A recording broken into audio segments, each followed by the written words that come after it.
Hi GCS families and students. I'm here today to talk a little bit about pie face. Actually, I'm here to talk about turkey trot, more specifically.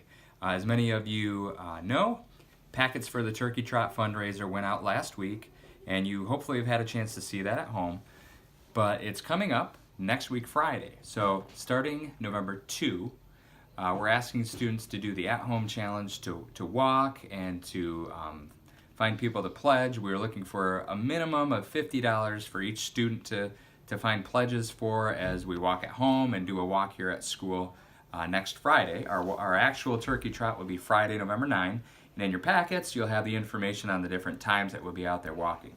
But there are incentives. One of the incentives is for us as a school to raise our goal of $14,000, which has been our goal right around there for the last couple of years that we've done Turkey Trot, and we've met that goal.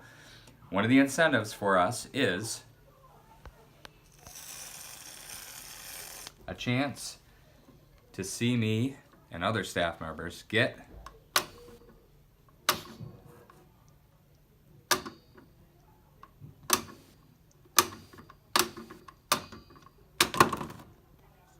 pie-faced. But instead of just our pictures, we'll get it for real, right in our face. So just a reminder, check out the packet, see what work you can do, and hopefully you'll get to see some of us get pied right in the face. Thanks again. Have a great week.